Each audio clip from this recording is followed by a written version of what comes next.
Y como no quedó grabada con Zoom, entonces mejor voy a grabar localmente siempre porque ya aparecen los videos, según lo que aparece en el aula de Moodle. Les muestro lo del aula. Ya aparece el botón de acceso a la clase y a la par está el botón de videos almacenados. Pero estoy viendo que en el video de Doctrina Social de la Iglesia del día 20, el día 20 que fue día martes, no quedó grabado. No aparece el video del día 20, se salta del 14 al 19. Entonces no, del 19 al 21. Entonces me preocupa esto de que Zoom no esté guardando, por eso mejor voy a grabar localmente. Le comparto la oración de la mañana, pero ustedes son testigos que no hemos perdido clase, pues. Eso es lo único que me da satisfacción, que en realidad no hemos perdido. En nombre del Padre, del Hijo y del Espíritu Santo. Amén. Señor, hazme instrumento de tu paz. No, perdón, Señor, ejercer este día que nace. Vengo a pedirte paz, sabiduría y fuerza. Hoy quiero mirar al mundo con ojos llenos de amor, ser paciente, comprensivo, humilde, suave y bueno. Ver detrás de las apariencias de tus hijos como los ves tú mismo, para así poder apreciar la bondad de cada uno. Cierra mis oídos de toda murmuración, guarda mi lengua de toda maledicencia. Que solo los pensamientos que bendigan permanezcan en mí. Quiero ser también intencionado y justo, que todo lo que se acerquen a mí sientan tu presencia. Revísteme de tu bondad, Señor, y haz que durante este día yo te refleje. Amén. En el nombre del Padre, del Hijo y del Espíritu Santo. Amén. Coloquen jóvenes su asistencia en la plataforma de Moodle. Además, tenemos el respaldo de que en la plataforma queda guardada la asistencia de ustedes, ¿verdad? Esa es una de las pruebas que tengo yo también. Y además del 20 de septiembre tengo el PDF, pero quiero ver si quedó el video guardado acá. Mis clases de Doctrina Social de las 8. Sí tengo el video del 20. Tengo el video del 20. Es, y, y cabalito tiene 49.38 segundos. O sea, digo minutos. O sea que está casi completa la clase. Bueno, por si me llegan a pedir prueba de algo, ahí lo tengo. Por eso quiero dejar mejor respaldo, porque ya aprendí la lección con un periodo donde me quitaron, fueron, creo ver, fueron como, fue toda una jornada de 6 horas de la clase, creo que fue de doctrina, que eran horas continuas y el video grabó 6 horas continuas, que era pesadísimo, y no se grabó, no quedó grabado, nunca salió el video. No grabé la clase, desgraciadamente, solo soy consciente y los hipótesis también fueron conscientes que sí de la clase. Y al final me pareció el gran descuento del salario. Y a pesar que les hice ver que sí de la clase, los chicos me apoyaban y todo, no, nunca pudieron arreglarme el problema. Ahí se quedó sin perdidas 6 horas de clase. Pero bueno, es parte de la rigidez que hay que llevar y estoy consciente de que es necesario. Por eso ahora sí hay que grabar. Bien, prosiguiendo. Es necesario porque es necesario para verificar la integridad de cada clase. Comprendo que eso es necesario. Bien, prosiguiendo. Nos quedamos por el concepto de doctrina, leyendo esta llamada de parte de Pablo a Tito, de que enseñe lo que es conforme a la sana doctrina, y explicaba que para la Iglesia Católica pues hay dos fuentes para la doctrina católica. Para que algo sea considerado doctrina católica debe estar basado tanto en la Escritura como en la tradición de la Iglesia. Y cuando hablamos de la tradición, no es tradición humana, es sagrada tradición. Es decir, aprendida también desde los apóstoles y además decisiones que ha tenido la Iglesia a lo largo de la historia. Cuando a veces quieren fundamentar las cosas solamente en la palabra de Dios, se corre un peligro tremendo. ¿Cuál es el peligro? Que la iglesia nunca va a poder entonces decidir en conjunto. Y entonces, ¿cómo hacemos con el ejemplo que nos dieron los apóstoles? Que cuando había un conflicto, que no había claridad en el evangelio, claridad, o sea, obviamente en la época de ellos ni siquiera estaba escrito el evangelio, eh, fue un poquito después, casi 10 años después de la muerte de Jesús, aparece en la primera carta y Evangelio de Marcos. Entonces, en la época de los apóstoles, apenas acaba de resucitar Jesús, se encuentran con el problema de decidir qué hacemos con el tema de la circuncisión y la inmolación de la carne de los ídolos. ¿Qué hacemos? Entonces, para tomar esa decisión, ¿se pusieron a buscar en el Antiguo Testamento solamente? No, no. Tuvieron que tomar una determinación ellos, ahí en conjunto, reunidos en Jerusalén. Capítulo 15 de Hechos de los Apóstoles. Se reúnen en Jerusalén para tomar una determinación juntos, ¿verdad? Que lo hacen a la luz de lo que ellos aprendieron de Jesús y a la luz también de la inspiración del Espíritu Santo. Por eso dice el mismo texto que al final enviaron unas cartas y dicen los apóstoles, hay que ver estas cartas donde diga, hemos decidido el Espíritu Santo y nosotros no imponerle más cargas que las necesarias, de abstenerse de la carne inmolada de los ídolos, ¿verdad? Prácticamente la circuncisión no la exigen y solo exigen que no se coma la carne inmolada de los ídolos. ¿Ok? Decisión tomada por ellos y el Espíritu Santo. Y ese es el problema que a veces olvidan los cristianos contemporáneos, que la iglesia no puede apartarse del Espíritu. Las decisiones que la iglesia toma es a la luz también de lo que el Espíritu Santo inspira al conjunto. Es que pónganse a pensar, por ejemplo, en un concilio como el de la Iglesia Católica, donde se reúnen cientos de obispos, muchos cardenales, un montón de presbíteros también eruditos, se reúnen para tomar una decisión en beneficio de toda la iglesia del universo, del mundo, la iglesia universal. eh, y al final llegan a un acuerdo.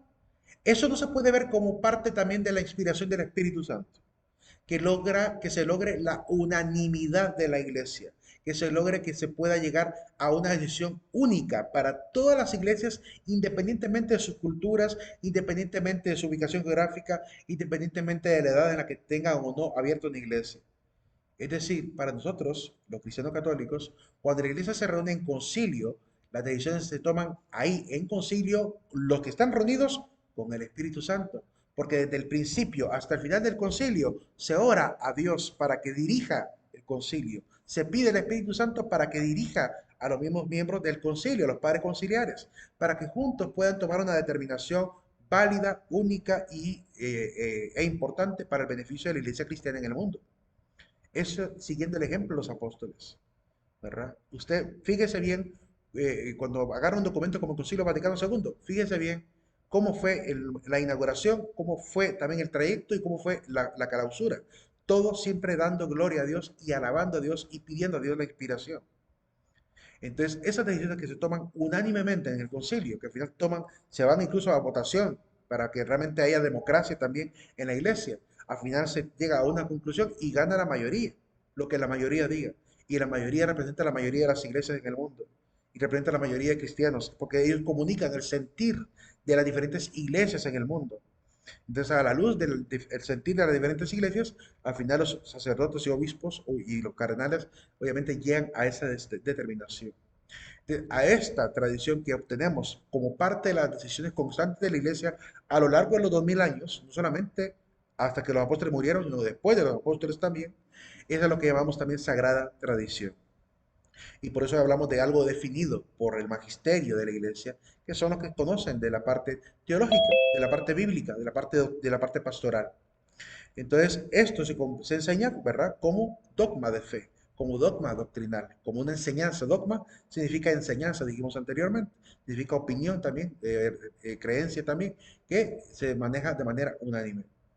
Hago algunos requisitos para que algo sea parte de la doctrina. Primero puede ser algo que esté formalmente revelado por Dios, es decir, algo que esté constatado en la palabra. Para nosotros está constatado el hecho de la presencia real de Jesucristo en el pan y en el vino. ¿Por qué? Primero porque él había ya predicado en Juan capítulo 6 que él habría de dar una comida verdadera y una bebida verdadera y que podríamos comer su cuerpo y tomar su sangre. Y habla en verbos tanto simbólicos como en verbos también reales, porque utiliza el verbo fago para el tema del comer y utiliza el verbo también trogón, que en griego que significa el tragar, es decir, algo que se puede degludir. Habla de masticar y degludir un alimento verdadero y bebida verdadera. Y eso queda claro cuando en la última cena dice, este es mi cuerpo, esta es mi sangre, hagan esto en memoria mía. Y cuando Pablo también en 1 Corintios capítulo 11 enseña a la comunidad que cada vez que comemos del pan y bebemos del cáliz, anunciamos la muerte del Señor hasta que vuelva. Y dice claramente que el que come y bebe sin discernir lo que es el cuerpo, come y bebe su propia condena. Y dice también que si alguien come y bebe indignamente del pan y del vino, se vuelve reo del cuerpo y de la sangre del Señor. Son palabras de Pablo. Eso no me lo estoy inventando, está en la Biblia.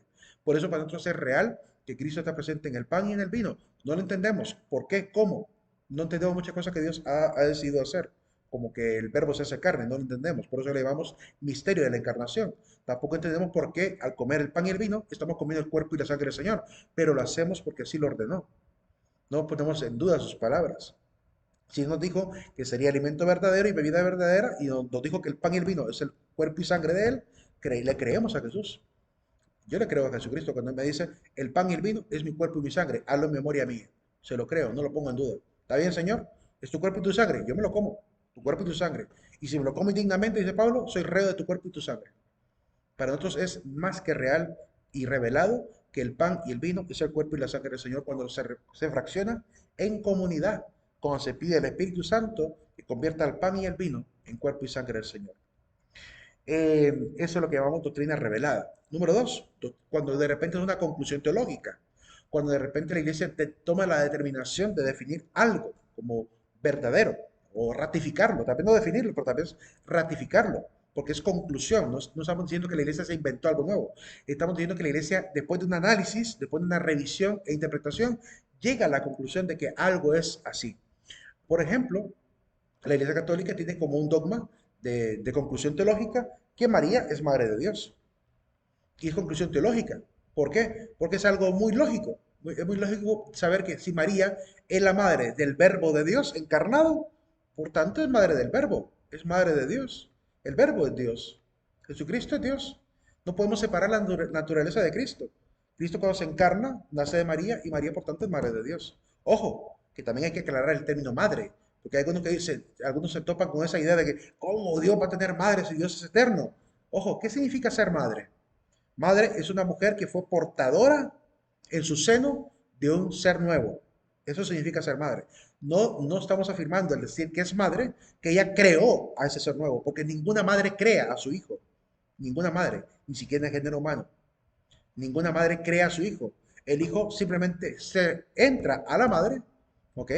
Y ella es portadora de ese ser hasta que se pueda hacer independiente. Eso es ser madre. Ser madre no significa ser creadora. Cuando yo digo que Dios tuvo una madre, que Jesucristo, Hijo de Dios, tiene madre, estoy afirmando que tuvo una mujer que le portó en su seno. ¿Ok? Y eso es lo que significa. Y es lo único que significa. En ningún momento estamos diciendo que María es madre de Dios porque creó a Dios. Eso es absurdo. Porque madre no significa ser creadora. Desde el momento en que alguien confunde el término madre con el término de creadora, el problema está en esa persona, no en mí. El problema está en aquel que no comprende lo que significa ser madre y lo que significa la maternidad. La maternidad del Hijo de Dios es humana, ¿ok? No es es una maternidad divina por el Hijo, pero es humana porque la portadora fue humana. Ella es humana como madre, pero su hijo, ¿verdad? La maternidad que ella ejerció sobre su hijo es una maternidad, ¿verdad? Sobre un hijo que es divino, que es hijo de Dios. Por ese sentido tiene la doble naturaleza de madre también. Madre en lo humano, madre también de una divinidad. Y por eso los cristianos primitivos le llamaban la Teotocos, la madre de Dios. Y la iglesia lo va a tener que ratificar porque se puso en duda. Se ponía en duda esa situación y tuvo que ratificarlo, decir, declarar que eso es algo que se ha creído siempre y que no se va a poner en duda. Entonces, cuando alguien lo pone en duda simplemente porque no entiende qué significa ser madre. Ese es el problema que muchas... Yo me he encontrado en muchos debates con hermanos no católicos y el problema primordial que tienen muchos es que no saben el significado de las palabras. No saben qué significa ser madre, una cosa. No saben lo que significa, por ejemplo, otro término que recientemente acabo de ver, eh, no saben lo que, no logran comprender, entender que todo lo que hace el pueblo cristiano no tiene por qué estar siempre en la palabra, porque hay muchas decisiones que se toman después de la palabra. Me decía alguien ahí, demuéstrame con la Biblia que hay que celebrar el día domingo, el día del Señor. Me dice, que me diga claramente, el domingo es el día del Señor. Que me diga eso la Biblia. Es que es absurdo. Es absurdo hasta preguntarme eso. Es como que yo le preguntara a ellos, a los hermanos que critican eso, dígame usted en qué parte de la Biblia dice que hay que celebrar la asamblea con cánticos con piano, que dé el permiso para utilizar piano en la iglesia. Dígame, déme el texto bíblico que se utilice piano en la iglesia. ¿Ok? Deme el texto bíblico que diga que las mujeres tienen que usar la falda hasta las rodillas. Deme el texto bíblico que diga que las mujeres deben usar la falda hasta las rodillas. Solo habla de vestir decorosamente, pero no dice la medida de la falda.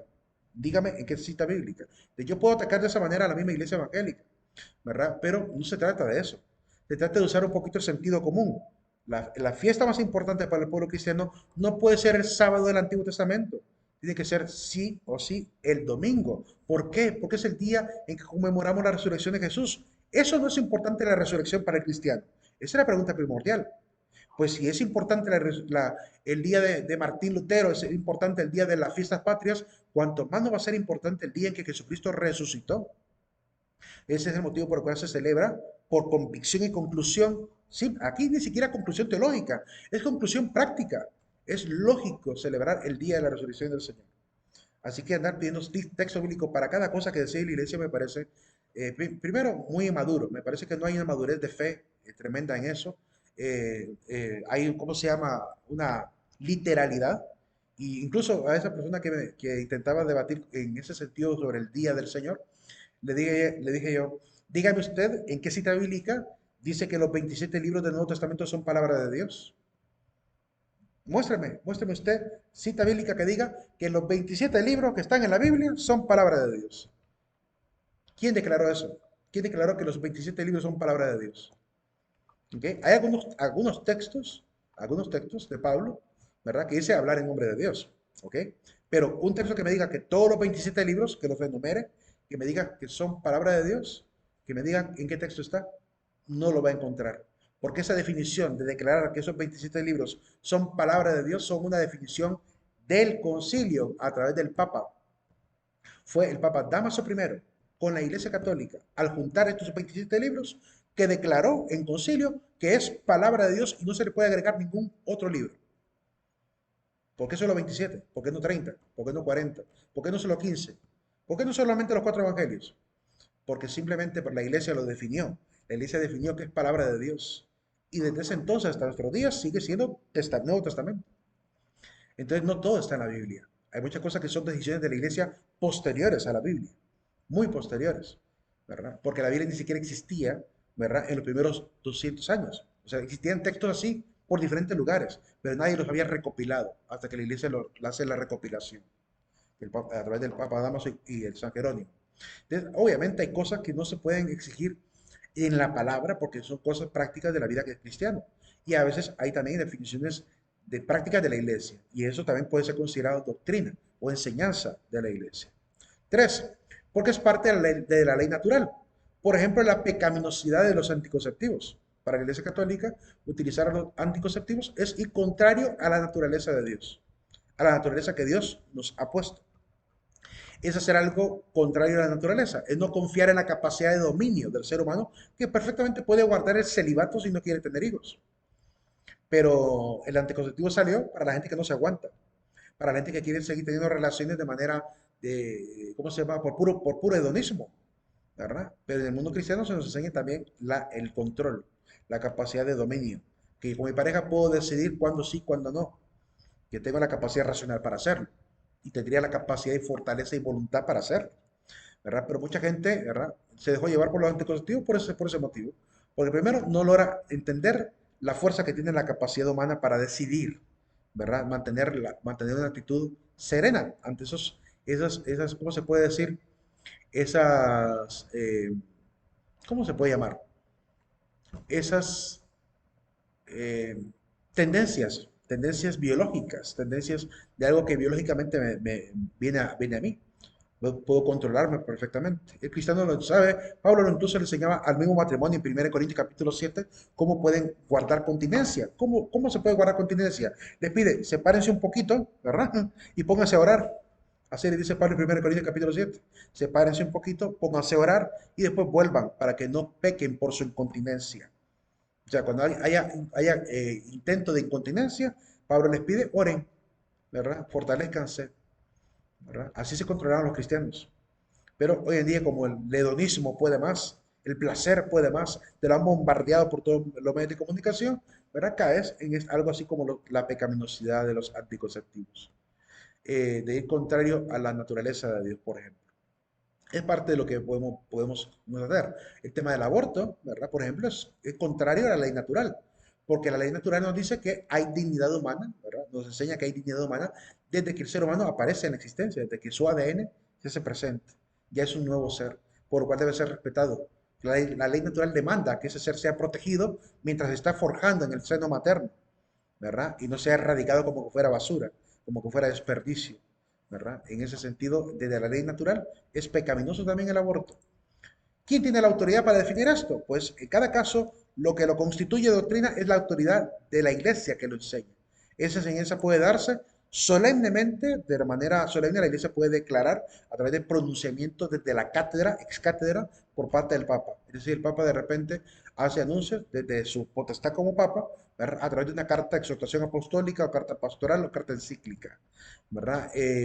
Y obviamente por medio del magisterio ordinario en el momento en que la iglesia ejerce su derecho de autoridad perenne para enseñar, ¿verdad? De ahí pueden aparecer también enseñanzas constantes. Por ejemplo, en el caso del magisterio ordinario del obispo, si de repente, vaya, por decir algo, aquí en Santa Rosa de Copán dijeran, vamos a hacer un carnaval cervecero, por decir algo, vamos a hacer un carnaval cervecero, y le preguntan al obispo, no señor, ¿está permitido para los católicos ir a carnaval cervecero? Y el monseñor les diga, por supuesto que no, no está permitido, por esta cuestión moral, y por esta cuestión bíblica. Entonces, el obispo declara que es inmoral participar en un carnaval cervecero. Y desde ahí ya se convierte en una enseñanza doctrinal a nivel del magisterio ordinario del lugar. Cualquier católico que vaya a un carnaval cervecero estaría obviamente haciendo una afrenta y desobediencia al magisterio del obispo, que obviamente habla en nombre de la iglesia, en este caso, para el orden moral y pastoral de la iglesia misma.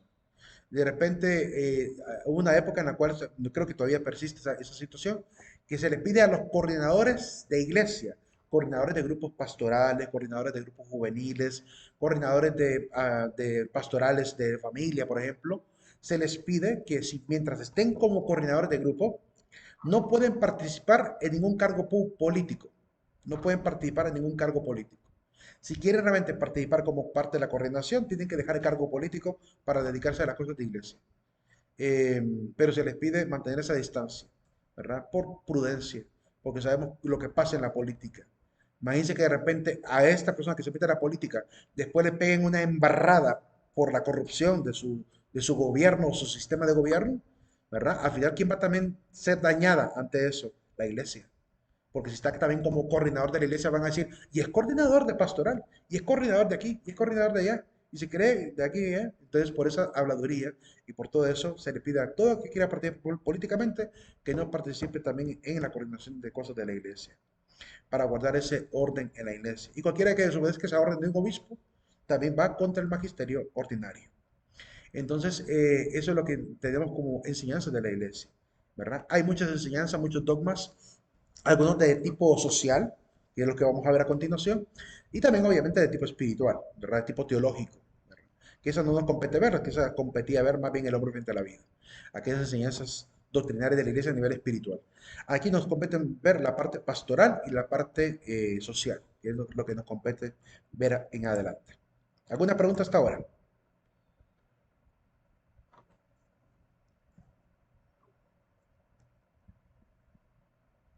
¿Alguna pregunta o duda sobre esto que ya he explicado?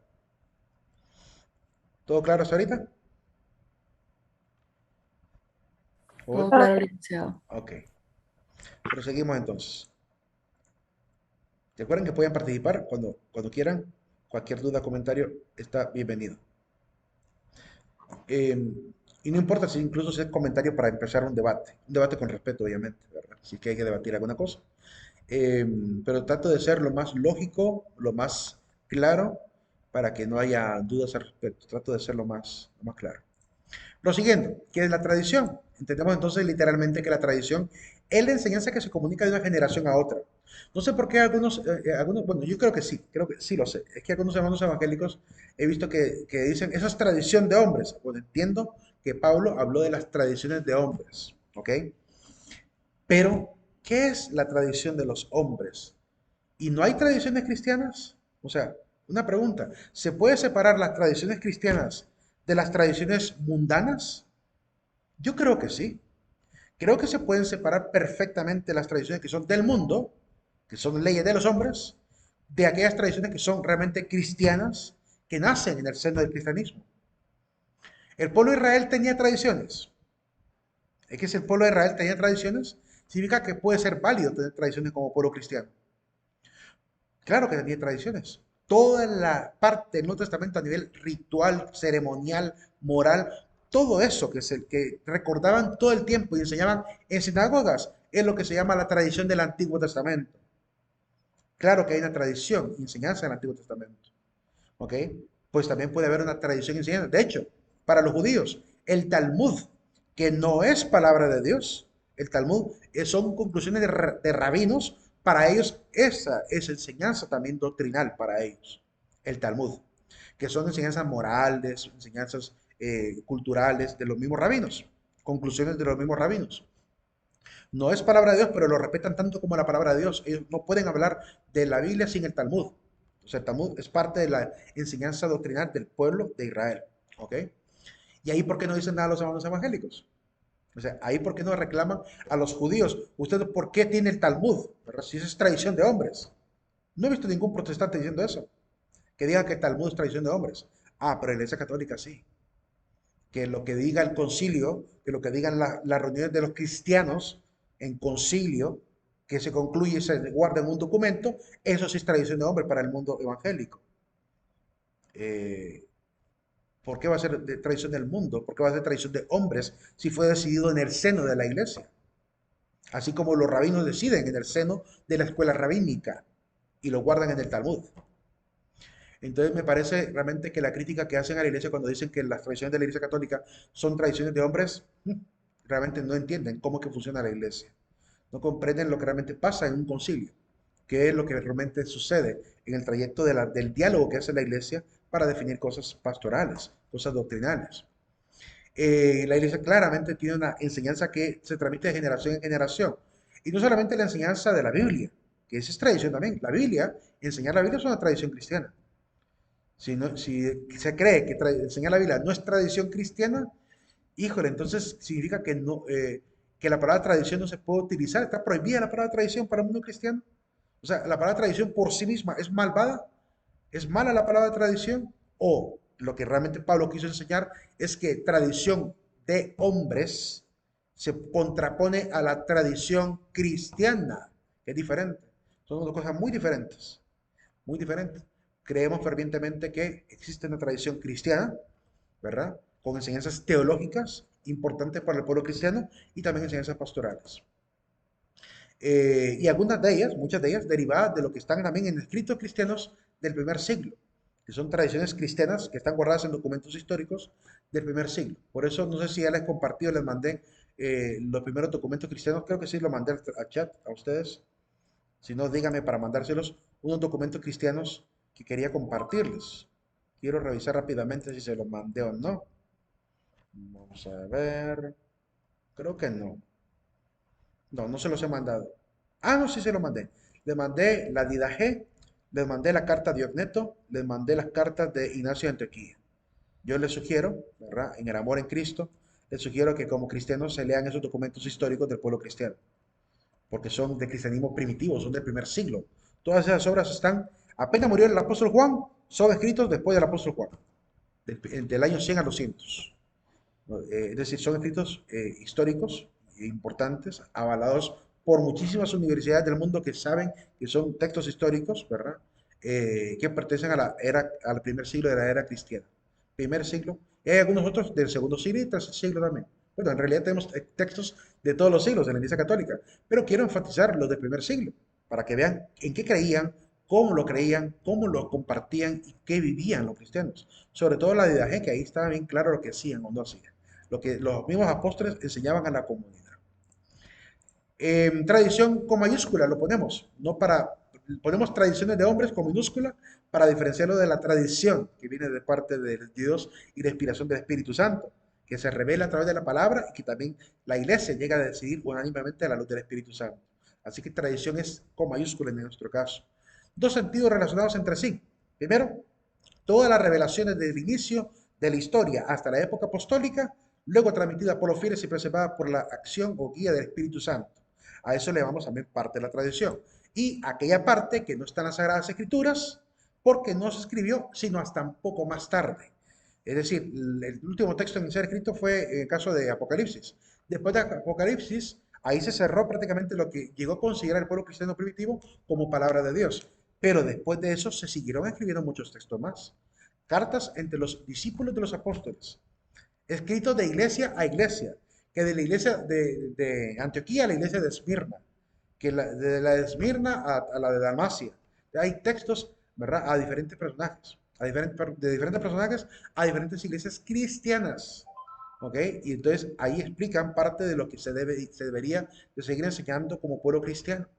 ¿Verdad? Son discípulos directos de los apóstoles, como Policarpo de Esmirna, que era discípulo de Juan el Evangelista.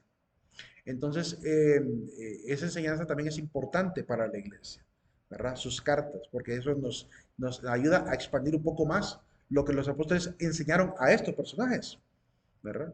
Y de ahí en adelante, pues todo texto cristiano de escritores eclesiásticos ha sido considerado importante para la interpretación y aclaración también de la vida cristiana. La tradición, por tanto, está compuesta por las Sagradas Escrituras, la tradición apostólica. A eso es lo que le llamamos el depósito de la fe, que fue revelado por Jesús a los apóstoles y confiado a la iglesia cristiana. ¿Verdad? Esa es la tradición que defendemos, que no son tradiciones humanas, sino que derivan de la palabra y de las enseñanzas de los apóstoles y de los discípulos de los apóstoles en adelante. ¿Verdad? Que siguieron dando mucho que enseñar a la iglesia.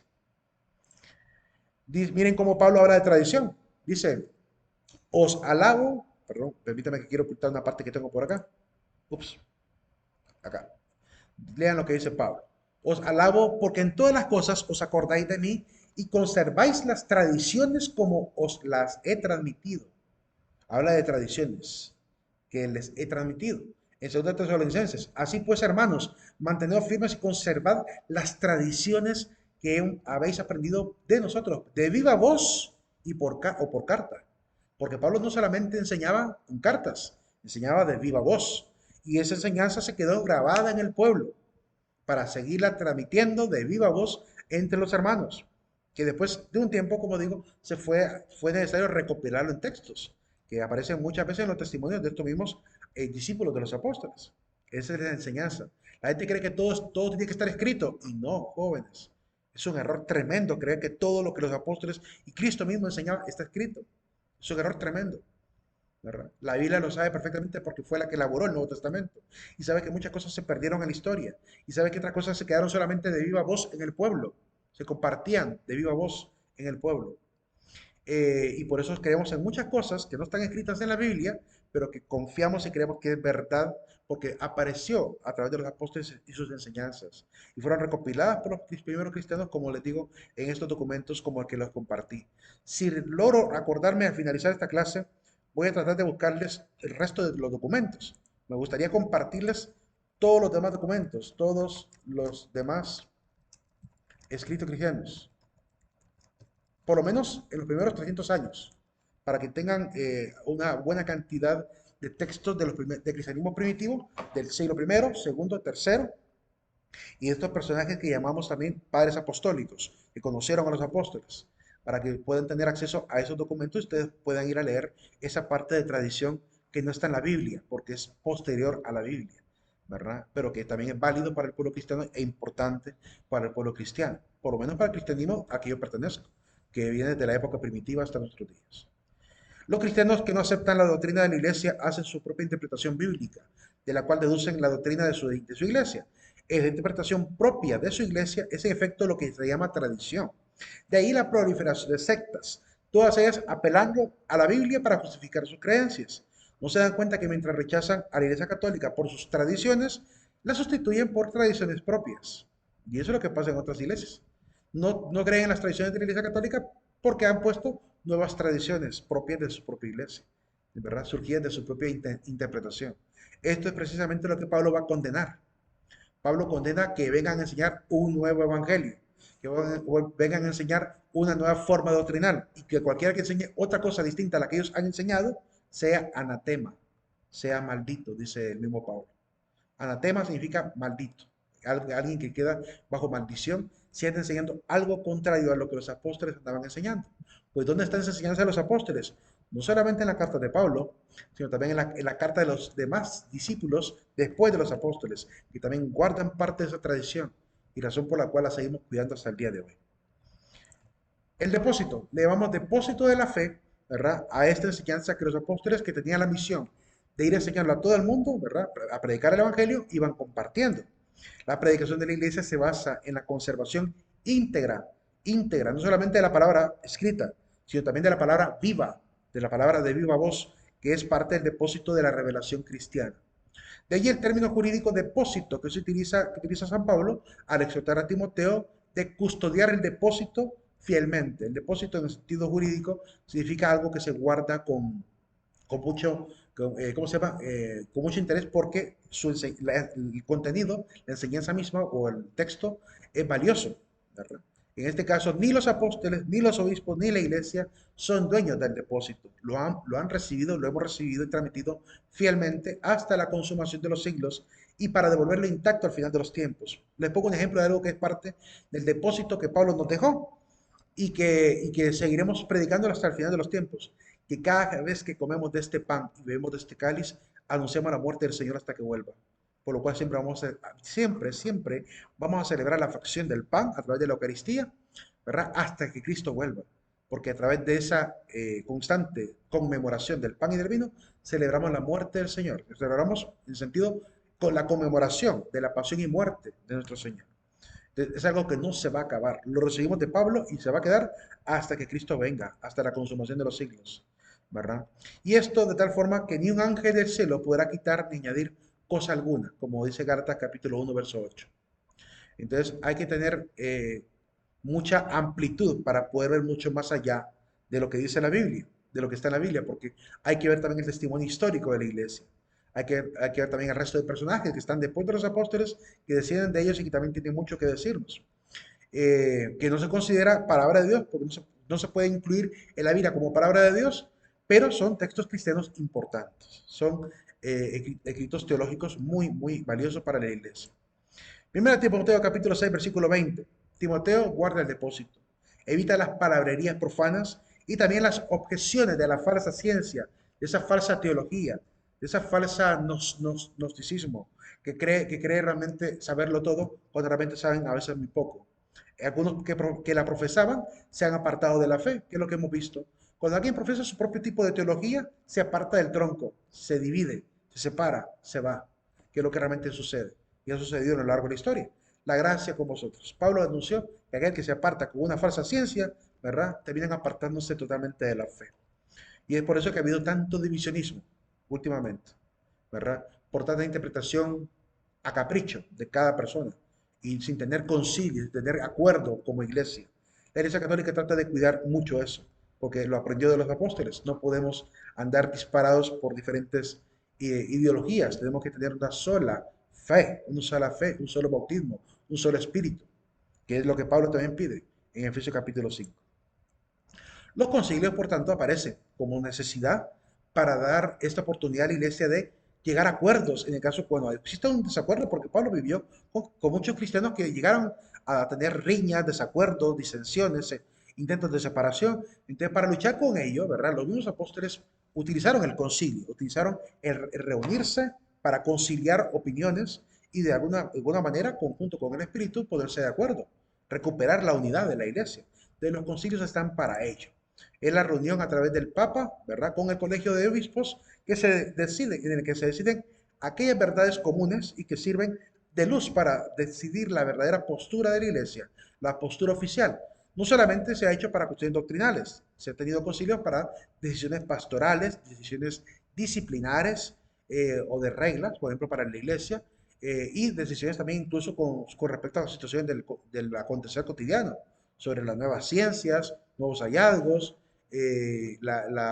cuestiones culturales, ¿verdad? También para eso se reúne el concilio si hay necesidad. Eh, pero siempre y cuando para poder mantener esta unidad en la fe cristiana.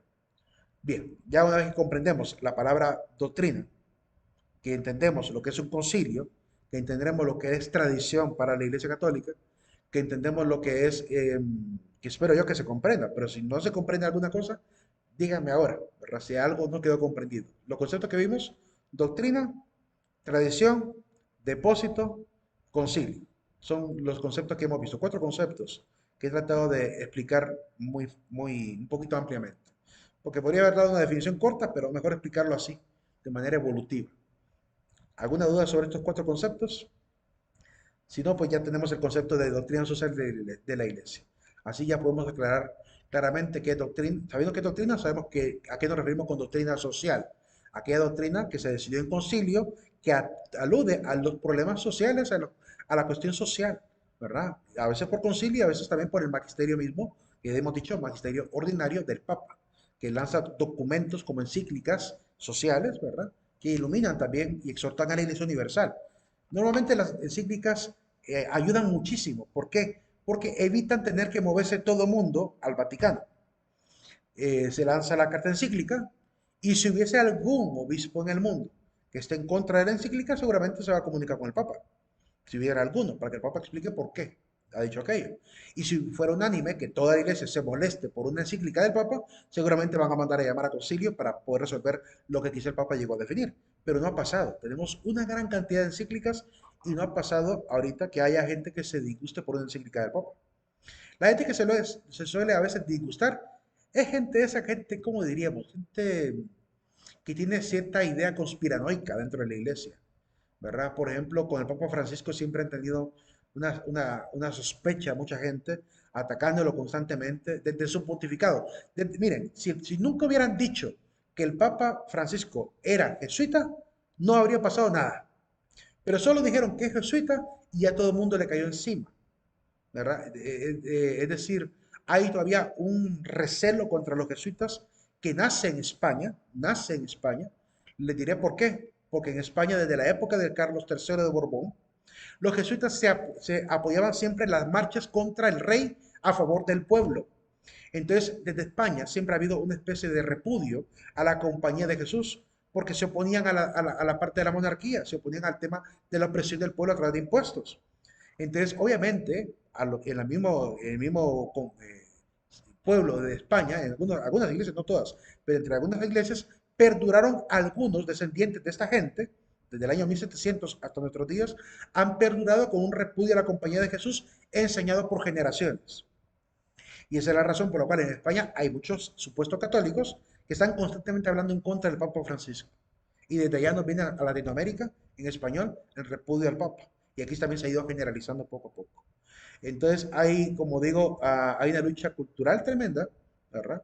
Hay eventos históricos que no podemos olvidar para tener claridad del por qué hay gente que ataca al Papa.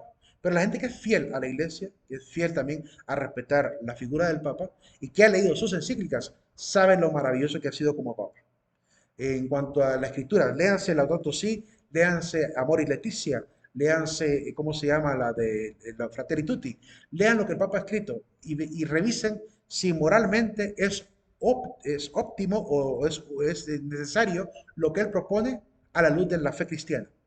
Revisen las encíclicas, tómense el tiempo, sobre todo los que suelen a veces quizás estar a favor del ataque en contra del Papa Francisco, léanse la encíclica, vean a ver qué es lo malo que él ha escrito. Yo he leído las encíclicas y no he encontrado nada que sea malo a nivel doctrinal. Nada. Ni siquiera en sus conferencias, nada. Lo que él a veces da son opiniones personales, a nivel de, sobre todo cuando la acorralan a nivel de los medios de comunicación.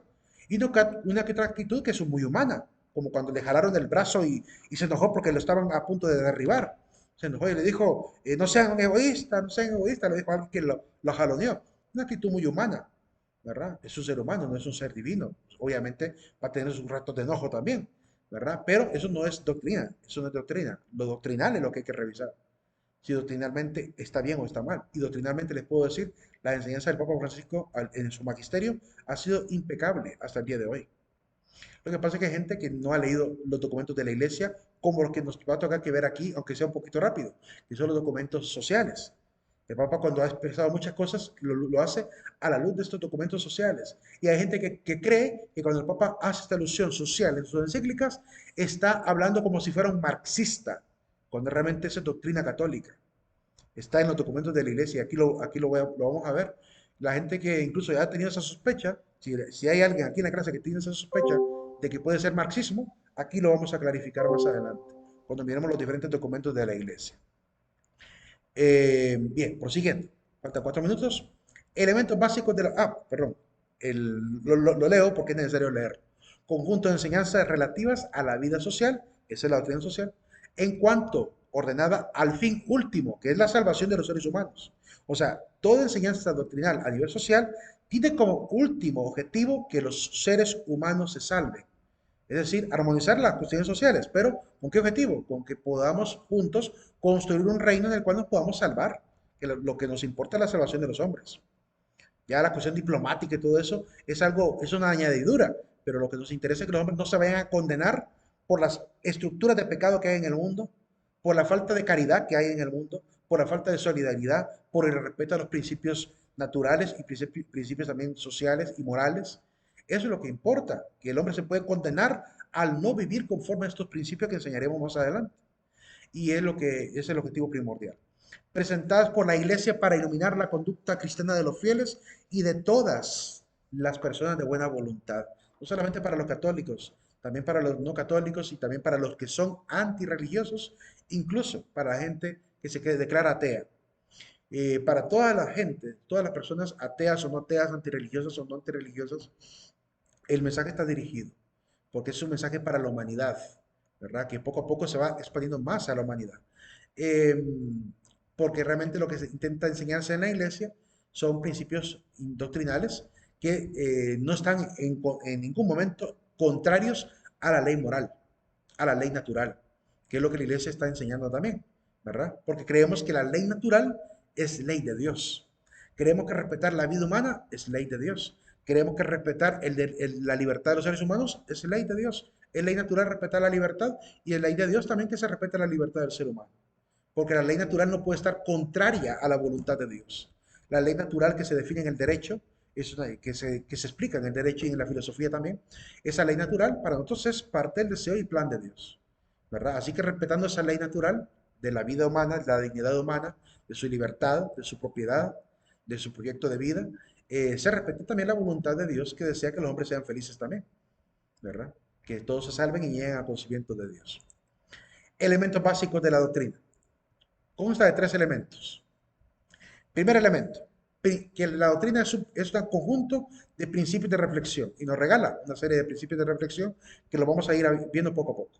¿Verdad? Los principios de la doctrina social de la Iglesia son bases para construir la convivencia social según criterios universales aceptables por todos. Claro que hay algunas doctrinas que solamente, quizás algunos católicos, solamente los católicos podrán aceptar, pero hay otra serie de principios que si alguien no los acepta, es porque no tiene realmente corazón humano, no tiene humanidad. Si alguien no acepta, por ejemplo, que no se puede, ¿cómo se puede decir? Que no se puede olvidar de ser solidario en momentos de crisis. Si alguien olvida la solidaridad, no es un ser humano, simplemente es un animal. Si alguien se olvida de ser solidario, si alguien simplemente está destruyendo la fauna y la flora a propósito solo porque quiere destruirlo, no es muy humano que digamos. Está contrario al principio del destino universal de los bienes. Cuando alguien destruye y contamina a propósito y descuida su responsabilidad social, eso es obviamente alguien inhumano, porque está obviamente dañando a al mismo género humano.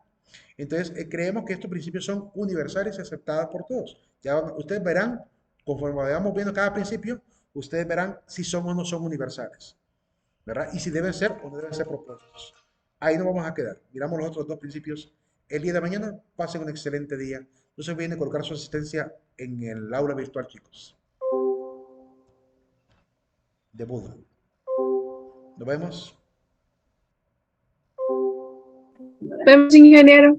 Me voy a inscribir a su canal para ver los TikTok. Ah, ok. Ahorita tengo un montón de solicitudes. Tengo que subirlos. Nos vemos, Luis.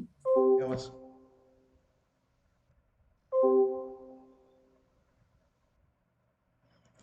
Gracias.